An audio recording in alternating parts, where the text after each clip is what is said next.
Rock and roll. Hey guys, thank you for coming back for another exciting episode of YOML. This is the Year Magical Learning. We are on Reflection 208, and we have a brand new book. It has a two-part reflection, but nonetheless a brand new book. And I think this is probably one of the left field kind of book. What kind of book? So this particular book is called The Life-Changing Magic of Tidying Up, The Japanese Art of Decluttering and Organizing by Marie Kondo. Do you know who Marie Kondo is? Yes, I think she was on Netflix for a while, and everybody's talking about it. And I don't know, it's like Yep, regurgitation of the masses. You can't avoid it.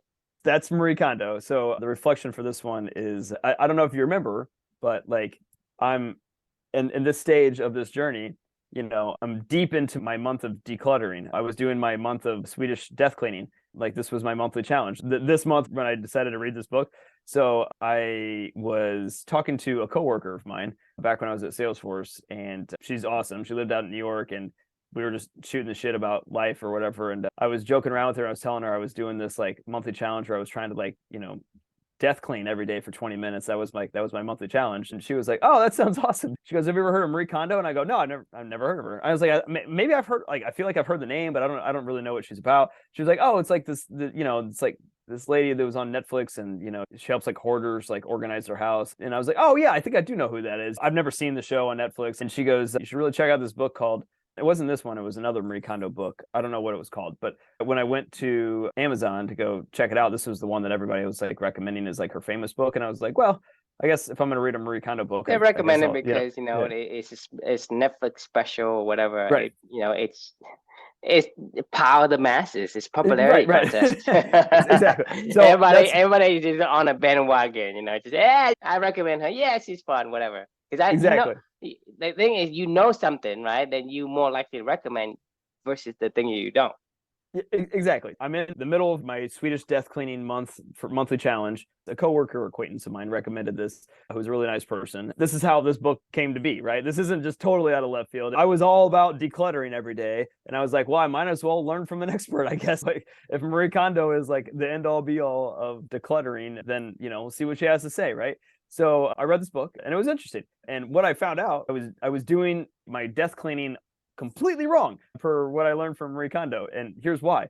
So she recommends when you're doing your tidying up, Spark Joy. That was the other book right here. Spark Joy was her other book.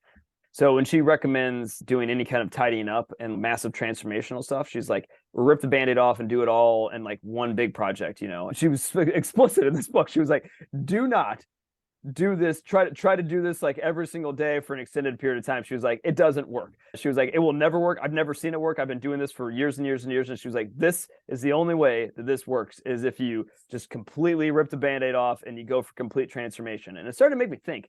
And I was like, well, shit, am I doing this all wrong? I was having fun. Like Luca was helping me every night. Like, my wife even got into it. I told you about I'll get to my results of like her cleaning my attic with me. Like I was having fun. Like I was enjoying it. I was doing this stuff as a challenge for myself because this is a part of living for two and living my values every single day, right? I looked forward to, as soon as work was over, to be able to go open up some other random new cabinet, and Luca would come over and I'd be taking stuff out, and he, this is when he was still crawling around, and he's like, playing with little crap. And, I thought I was having a blast. Actually, I was really enjoying it. And then I read this book and I found I'm doing it all wrong. And then I started to, like I said, I started to think about it, and I was like, well, it makes sense. When you're going for transformational change, it's almost like that atomic bomb effect, right? Like you need a massive just push forward, right?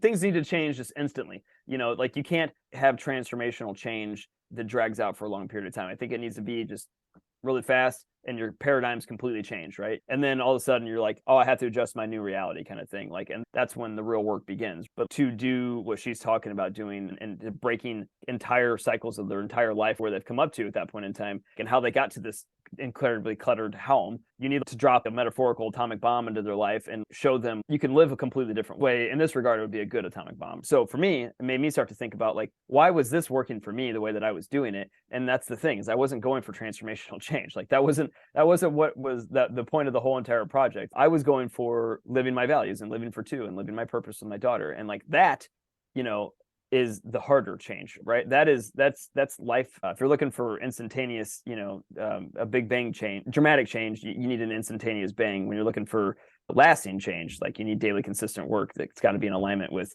with what you truly value in your heart if you want it to actually be something you can sustain. So for me, it was funny because she's telling me explicitly, like, what I was doing should not work. And she's probably right, because there's no reason why I would want to clean my house. I actually ran out of stuff to clean by the time that the end of the month was over. I had like 2 days left and I was like, I don't know what to clean. I was literally going around my house trying to find shit to clean.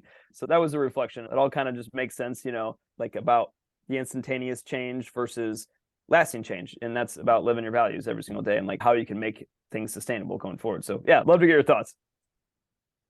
Well, I mean, when you say that you've been doing tidying wrong all month, right? I mean, Right. to me, that's misleading because, like I say, if I Oh, tell it was you, a joke. It was a joke. I mean, I right, wasn't, yeah. right, but the thing is, that's misleading because, you know, even though it's a joke, if I tell you, hey, you know, if you talk too much, you're doing it wrong.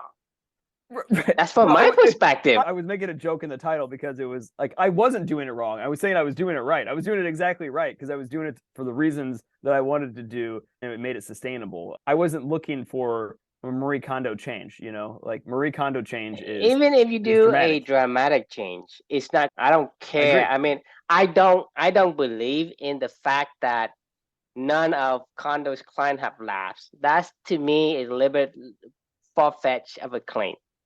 I Okay, totally agree. I It's don't like, care yeah, if it's like 99%, right? It's you haven't changed still that, right?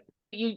The habit only comes from the things that give you satisfaction, and the only thing that give you satisfaction is doing things that you are made to do, which is whatever you are. Like I can say, for you to say, hey, you know, coding and sitting and looking at code all day long, that's wrong. And Right. the thing is, it, to me, my point is that every single thing that we do, No it is way. individualized Right. to people. I don't care what anybody claims. Like I say, 99% of all the stuff on the internet is like half truth, and only 1% of them is truth. This is the reason why you can find anything on the internet. You can be like how to be the best salesman ever, and Right. there will be hundreds of thousands of millions of hits. But why are they paying you more than 200 grand to sell Salesforce packages? Why can't these people go out there and search for internet and get the answers? I don't Because know. it's not, doesn't work. It doesn't Right. work. They would rather buy the package from Salesforce and then hire another like 100, 200 grand to get some guys who knows what they're doing to implement them. Right. Yeah. But they're paying hundreds of thousands of dollars to get you guys to implement the package they bought from you guys. And so why are these companies spending hundreds of thousands of dollars? When I'm telling you that you can search internet and you can find everything you need, but it's all scattered all over the place because some of them claim are true and some of them are not. So most of the stuff on the internet is not believable. So I don't care what it's claimed. Well, it is. It's not the. It's. But to me, like if I say, you know, I can claim you 100% uptime on my like hosting, right? Why can't they claim 100% uptime? Because that's not mathematically possible. Therefore, they only say I'm going to only warranty you 99.99% of uptime. All the hosting says that. They never say, even though they have like redundancy servers and redundancy network and drives and everything, they can only warranty up to 99.99%. Why is that? Because that's mathematically impossible. So when you say somebody who isn't, you know, none of them are lab, to me, it's a little bit far-fetched of a claim. If you think it's wrong, it's wrong. You think it's right, it's right. No, that's fair. I don't think that Marie Kondo has a foolproof system here. I do think that I can imagine going from. Let me ask you this then. Right? You tried the Marie Kondo method, right? No, that's what I'm saying. I was doing it wrong. I didn't do her method. I was doing my own method. So how do you know it's wrong if you didn't do her method? I didn't say it's wrong. I mean, I said that like she said to me, like in her book, what I was doing was what she recommended exactly against. Like what I'm saying, like you understand the context of what I'm talking about here. Of I was like, you're being facetious. No, I'm being literal. I was 20 days into my decluttering around my house. And as I was listening to this book, I was learning what the expert told me was the wrong way to declutter my home. She was like, you shouldn't do it this way. And that was exactly the way that I was doing it. And I was like, I'm having fun doing it this way. I wasn't doing it for dramatic, instantaneous change. I was doing it to challenge myself, to live my values with my daughter, with my family, to do stuff that was just play and fun. It was living my values. That was why I was doing what I was doing. I wasn't doing it for dramatic, transformational change. I was just having fun, decluttering my home with my family. So I'm saying what I was doing in her world would never be sustainable because the world that she walks into. Her world, she's right in her world. Yes. Right. In your world, you're right. So Exactly. That's what I'm saying is, I think it's misleading because even though you're trying to be sneaky by saying the opposite of what you meant, but you don't give the audience the clues. That's what I'm saying I know you did, but people is gonna look at your reflection and say, what? And then they have to read through all your reflections and say, he's just being. And I was joking around. I was saying my plan was literally the exact opposite of what she would recommend. And I found a lot of fun and joy out of it, and it worked. So my point was, the end point of all this is if you want dramatic change, you need an instantaneous, complete bang, right? And paradigm shift. Like it needs to be something that's so dramatic that it shocks your system, right? Where you're like, oh my God, like how did this happen? Like I can't believe that my house looked like this before. Now my house looks like this after. I have a chance to maybe make this sustainable going forward. For me, it was I wasn't looking for some dramatic change. I didn't need to. My home isn't dirty. I think you should being fancy. Start with an instantaneous bang. Lasting change is a data consistent work, right? That actually reflection. That was my reflection. I just made the title funny. That's what I'm saying. Is this the first time that I've done a funny title? I don't know. I guess maybe it is. I don't know. Maybe it is, but like I said, for me is I'm too technical in a way when you say, this is the lesson I've learned. Turns out I've been doing it all wrong. People are gonna take you seriously. Not if they read it, they won't. They'll see what I was meaning by saying. Oh, well, that's okay. That's a key word right there. If the thing is, if you don't post this anywhere, you don't have to worry. But if you post it, you have to be responsible. I know. I'm okay with this. I also am a playful, fun person. So some of these reflections are playful and fun, so they're supposed to be fun, like that's another part of my values is play, and that's what our club values is to play around. And so it was a joke. Apparently not a good one, I guess. But anyway, did you get the point I'm trying to make though? I'm just saying there's a lot of things that, because it made to be a joke, right? It doesn't make sense. Well, to be fair, a month of Swedish death cleaning didn't make a whole lot of sense either. Like this is the rabbit hole that your magical learning takes me down. I'm cleaning my home and I'm trying to learn from a cleaning expert, like what it means to declutter shit. She had some good tips on decluttering, like how to organize some shit together. I took some of the tips from what she was saying. To me, I don't judge anyone's work, right? Right. The only thing I judge is like, what are you telling me? If you're telling me, then you need to back it up. If you're telling me that this, whatever it is, like I told you about, like, let my people go surfing. That's not, I don't hate on the book because of the thing that they done, right? Right. I just don't like the claim. Right. The claim basically tells me that, you're basically trying to lie to me. I'm not. Are you talking to me? No, I'm talking about the books in general. So I don't judge whatever it is, right? To me, I respect you because it is your world. That's fine, right? This is what go back to what I'm gonna say before is you and me, love philosophy. Okay, but we hate philosophers, and this is the core reason why is. Whatever you do is great because everything has a value in its context. Right? Everything has context. The context makes it valuable. Beyond that, it doesn't mean anything, right? for whatever it is, you value certain thing. You value a picture of your daughter, right? Because of context, because it's your daughter. Right. You know what I'm saying? For somebody in the half, way around the world that is living in a village, if they look at the picture of your daughter, they have no idea what it is. They don't. They probably have no value to it. You know what I'm saying? Yeah. So no context means nothing. So for me, when I say, everybody has their own context. No one's right, no one's wrong, because you're right in your own context.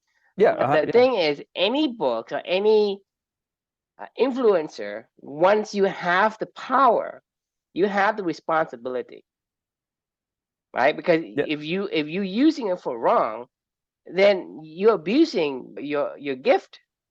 People trust you, give you the trust, and you abuse them.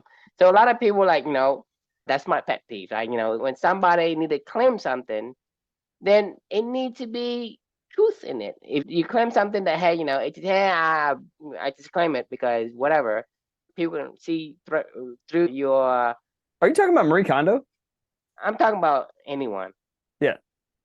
But I guess, are you referring to Well, I didn't read her book, so I can't say anything. If you want to see a lasting change, to me, that sentence is completely, I disagree with. I agree. I mean, clearly. I am taking from your context. Maybe I'm wrong, but from what I know today, you said, right there, I'm reading it. Marie is adamant that the little by little consistent approach will never work if you want to see lasting change. So based on that, I'm judging her. Yeah.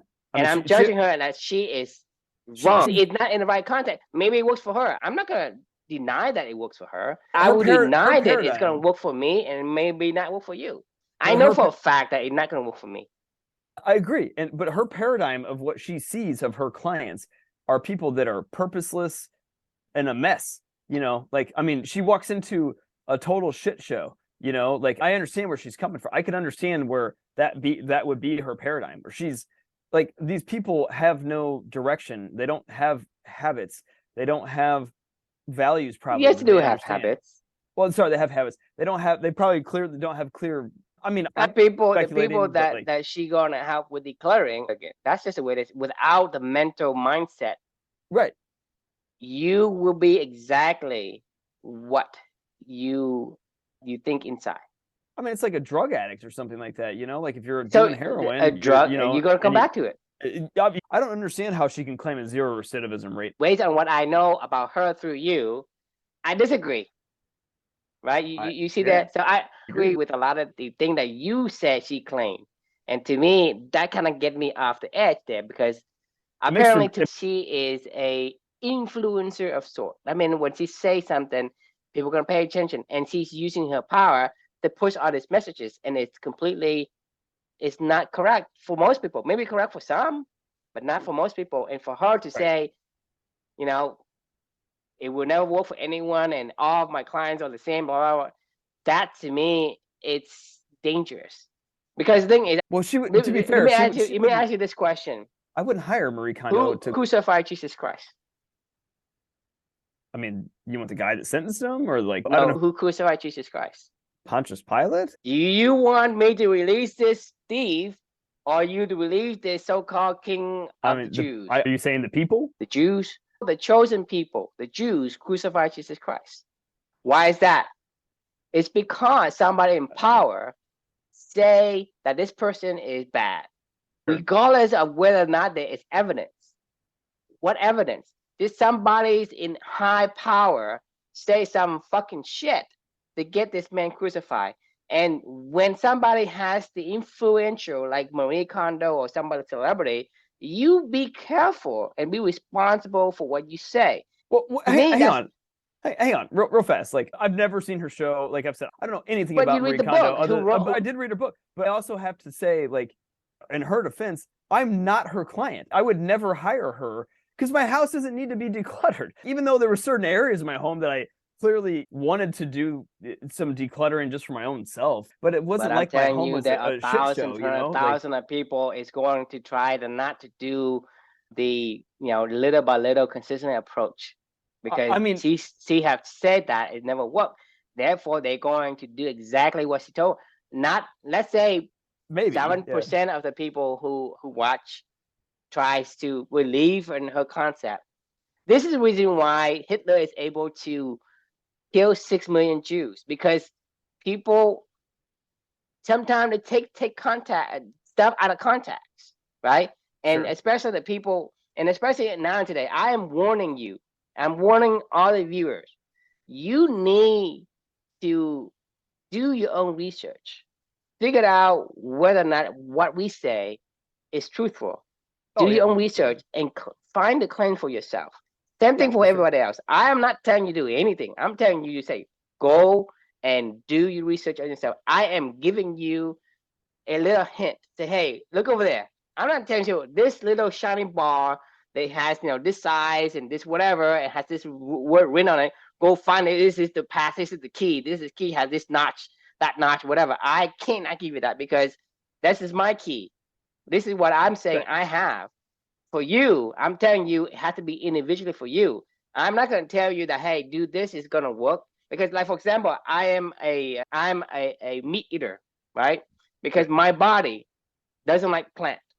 So when I have a massive transformation, when I quit eating plant, that's true, and I am completely almost cure my diabetes. I don't take my more medication. My blood sugars used to be at 300, even with medications. Now I'm eating meat only, right? But my sugar is like in the 100, right? In a low 100, meaning that I'm like barely diabetic without taking medication. So within 3 months, I was able to do that after 20 plus years of suffering of diabetes. So for me, that transformation should have given me the ability to go out and say, hey, you guys need to stop eating plants. That's okay? true. Because for me, that's me. For you, if your body needs plant, then eat the damn plant. Don't eat the meat like me. Even though it's a damn transformation for me in 3 months in just stop eating plant. But the thing is, I'm telling you that for you, your body's different. I'm not going to tell you not to stop eating plant and go eat meat, right? Yeah, you make a really good point. So, if that transformation doesn't come out and proclaim to the world, right? Plant is toxic because it's toxic to me, but I can't say that for you. I can't say that for other people. Right. And that's my point is you can say, well, it works for me. Doesn't mean it works for you. So when you have the influence and the power, right? Your power could shift and change the world for good, for bad, because you can, kill people like Jesus Christ, or you can kill like 6 million Jews because of your word alone. I don't know that Marie Kondo and her tidying is necessarily on the same level, but I get where you're coming from. It derails what I'm telling people. You want something to change. It has to be changed organically. That means you have to change from the inside, the mindset. If you don't believe something is valuable to you, whether you like it for the first time, eventually you revert back to it. You look at all the drug addicts, right? The thing is, these guys cannot help themselves. I mean, I can't even blame them. What I say I would do, if I was on a drug addiction, I don't even know that I'm even, I probably get been worse than most of these guys out there that people talk about. Because, I mean, this is called addiction. It's a force that you really, it's very hard to control. It's very hard to kick, right? I mean, your life is made up of your habits. Yeah. And so your habit is to do a bunch of things, right? Whether or not. So the thing is, you are delusional if you think that to change like this, it's going to keep it going, and you're going to be disappointed, and you're going to be in a worse place than you were before, and you may be in a depression state. And so I'm warning you so that you don't get yourself stuck in that rut by listening to some, I don't know, crap. I'm just saying that you read the book. I may be wrong, and I'm sorry if I'm wrong, because based on what you say, right? It's not fair to say she is. I'm just saying based on what I know from what you say, maybe somebody else wrote a book for her. She may not be that person. But regardless, you have to be cautious of the things you see. And whatever people, I mean, you go on TikTok and people show you tricks on how to do certain things, right? There's like hundreds of them out there. There's like 20 of them who work, and then there's 8 of them just lie. You know what I mean? Because people just want to get views, and they will actually fake something. Even like there are some great people who do trick shots. There's some people who are really good at it, right? But that's like 1 in 100. So 99% of them just basically fake the video to do the trick shot or whatever. So Right. that's what I'm saying. It's 99% fake and 1% truth. You have to find out which is which, because if you follow the wrong one, it could be bad for, it could impact you negatively, and it could Right. put you on a spiral downward. Did you ever watch The Biggest Loser? You know what I'm talking about? I don't watch it, but I know what it is. People trying to All right. lose weight, right? The result is that on average, participants regained 70% of the weight that they'd lost, although they did keep off 30% of it.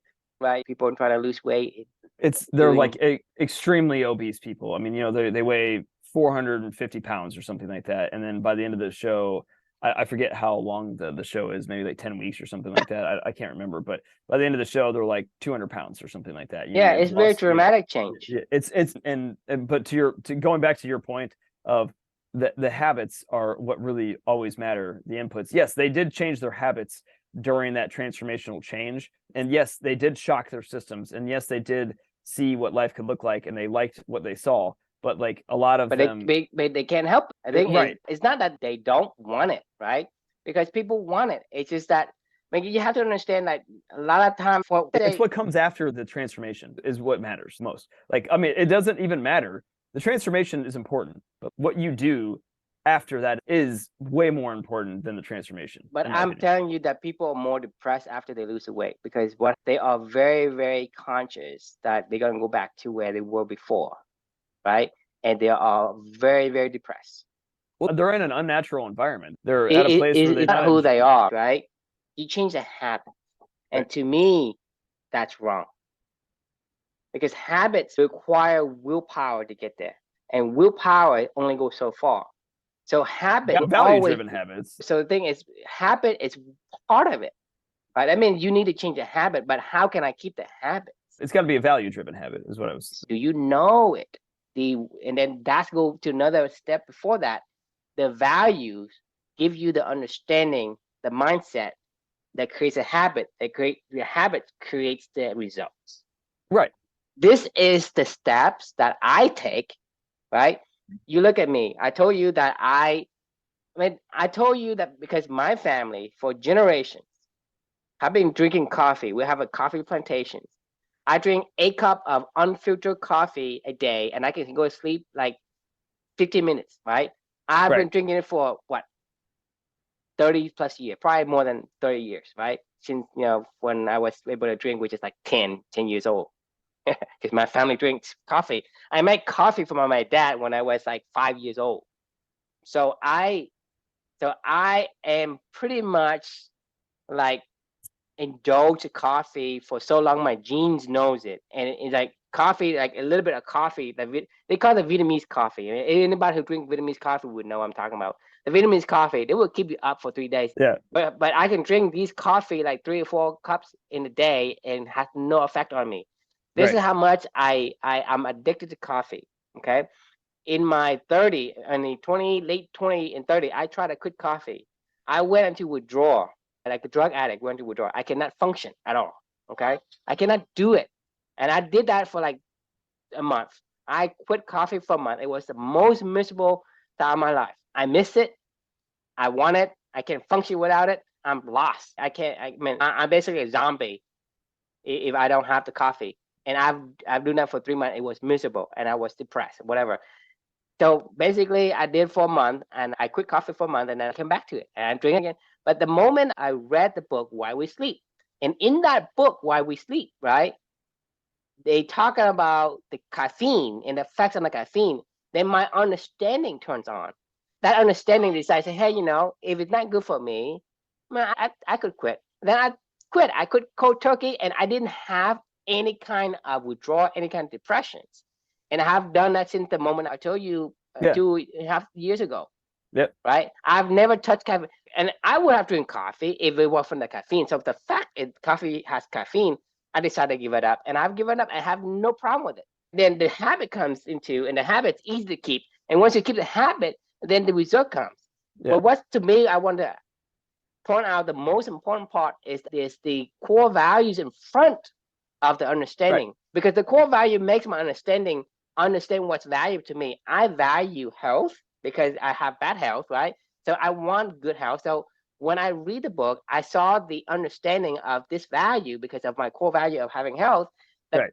able to keep my habits, and my habits able to give me this ability to not be subject to all the different symptoms and characteristics of being an addict, withdrawal from this. And so that's what I'm saying is the habits is not going to last unless you have the core value Yeah. followed by the understanding of it, and then followed by the habits, right? Because you think about why, I thought I knew that coffee wasn't good, but I did not believe in it because some people say coffee is bad. Some people say coffee is good. So I tried it to quit coffee in my Right. late 20s.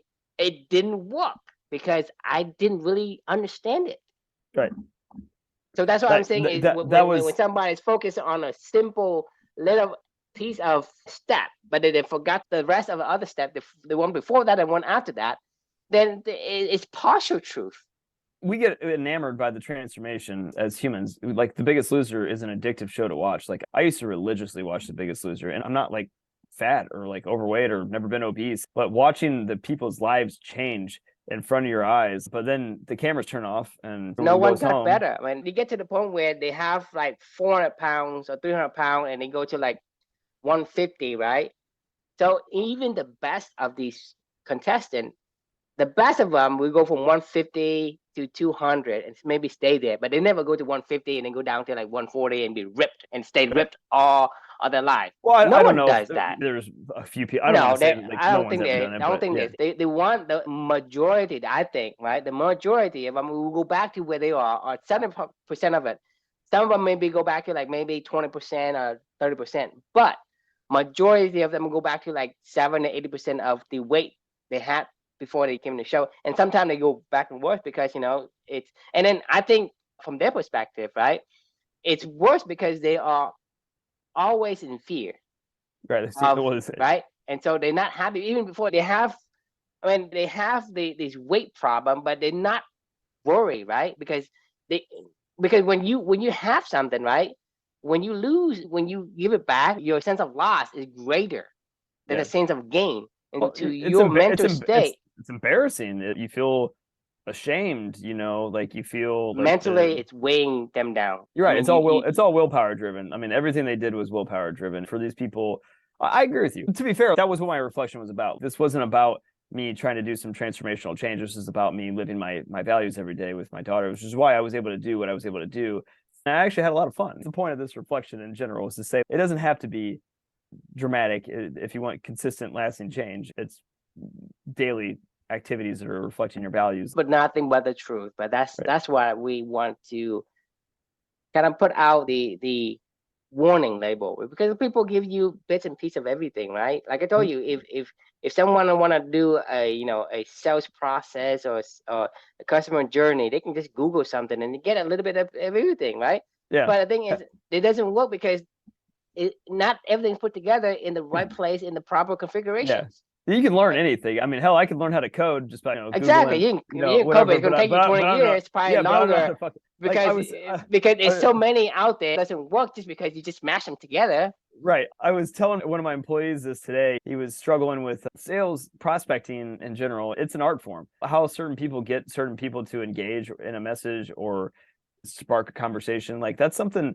It truly is an art form. Like I can tell you all the tools to use. I was telling him this today. I can tell you all the tools to use. I can even tell you the words to use. I can tell you the right motion, how to do it and put it into this order. But that is never going to be a guarantee. You have to put your own little secret sauce into it to make it happen. I was like, I can't just walk up to Novak Djokovic and say, show me how to hit a forehand. He'll go, sure, I can show you how to hit a forehand, but like, you're not going to be able to hit it like me. Like, I mean, like you're like, yeah, it'll be a long fucking time before you can hit a forehand like me. You know what I mean? And even if I gave you all the little subtle nuances, there's just no substitute for doing it and figuring it out and having to create the art that is whatever you're bringing into this world, right? Like, I mean, it's just, you can't replace that. I mean, it's like, I don't care who you're talking to. No one will be able to tell you that. Like, you have to figure that out for yourself. And if you don't want to, then that's up to you. That's but that's like a beaver must dam. I mean, we didn't say that this entire episode, but got to drop it in there. Like if got to sneak one of those in there. But like a beaver making a dam is an art. If you ask me to go make a dam,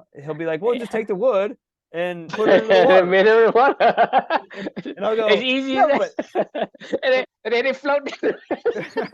I'd be like, but you told me to put no, you take that piece of wood and then that piece of wood and then you put that one on top of that one. And I'm like, yeah, I'm doing that, asshole. Like, like, oh my God, my monthly challenge starting in tomorrow is going to be crocheting. And really? yeah. So I'm gonna try to crochet for 15 minutes today. And I've tried it one time before and it was so hard.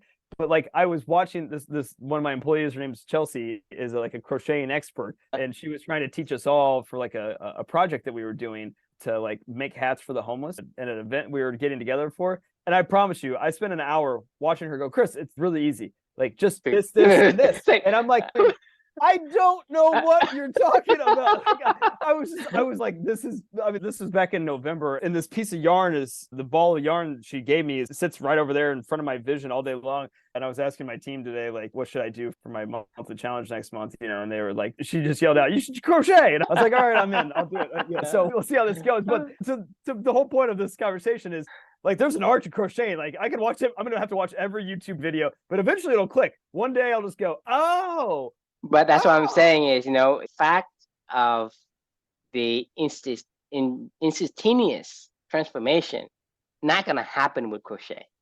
No, like I told you, I'm telling you, go find me a little baby that just gets up and walk, right, without crawling, without doing anything. Just get up and walk. Show me that baby, and maybe I would consider my position. But I have never seen a baby that walks without falling for like 100 times before it can walk. It takes a long time to figure it out. Like, I mean, but that's the thing is, there's no such thing as dramatic transformation, right? Because this last scene. No, I agree. I mean, this goes back to like the whole atomic bomb, concept, right? Like that happens to a lot of people all the time. You said this yesterday. Like, not everybody turns that into something, That's the sad fact. Right. This is exactly what we're talking about with The Biggest Loser with Marie Kondo. You're right. It has to be followed up by purpose, in every day, otherwise change won't, the new paradigms you see in life will leave. You might have seen a different life, but that doesn't mean that is your life. That's sustainable. So go back to the key word is sustainable. So our top most core values of company is balance, right? Balance is the essence of all the core value in a sustainable cycle. Without sustainability, it means nothing, because there's no point in doing something when it doesn't sustainable. We're talking about the frog. We're eating a frog until you you say, hey, I got the top now, I'll stop. Then you run into the stagnation period, because you don't want to eat the frog because you got what you wanted by eating the frog. Then when you got it, you stop. Obviously, you're not going to continue. Then someone's going to protect you. That's the stagnation cycles. And so when you have something that is traumatic, it's not going to last. So most people could last. It's not. Right, but this is what I'm talking about for you, right? You have an atomic bomb, and you chose the right direction, and it gives you more. I don't know if it's the right direction. The worst situation, they go into drugs, they go into drinking, go into hoarding. But they have turned to other avenue to deal with it. And so that's what I'm saying is, you say, like, let's say somebody won a lottery, right? Like, I would say 99% of them will lose it and be worse than before, because they have it's called the lottery curse. I mean, that's a real thing. There's 1% that is smart enough to say, well, I have this atomic bomb, this new instantaneous change, right? If I put it in the right place, then some winner that actually made it into something for themselves. And then most of them, 70% of them go bankrupt within a few years after winning the lottery. 99% of them completely wiped out. Right. That's one thing is, when a time bomb happens, right? It's to me, you look at 99% versus 1%. The probability of you being in 1% is 1%. The probability of you in the 99% is 99%. So more likely than not, right, the dramatic events will harm you. Yeah, the more that I think about it, there's zero chance in hell that Marie Kondo has a 0% recidivism rate of her clients. Like there's no way, that's not possible, right?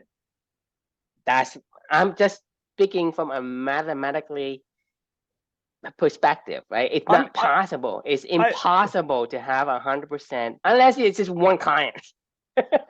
Right. Yeah, I don't know. I mean, that's weird. Anyway, all right, we got to cut this one off for the night 'cause we're way over time. I got to go to bed. But that was fun. That was an interesting one. We got a part 2 tomorrow on the life-changing magic of tidying up. So look forward to talking about that one too, because it did spark some thoughts in my head. That's a good thing. I learned from this book. That's the point, right? All right. So the question we can leave with everyone is, what do you need at this time in your life? A dramatic paradigm shift or daily consistent action in alignment with your values? It's the values. Values is Yeah, the one. And it has nothing to do with like daily actions or anything. It's values. Because once you have values, it drives daily. The universe will conspire to get you to play tennis. If tennis is what you love, you're not gonna reject it. But when people invite you, you say, "Yeah, I'll go." Right? Yeah. That's what I'm saying. Is I don't really care. Right? A lot of steps.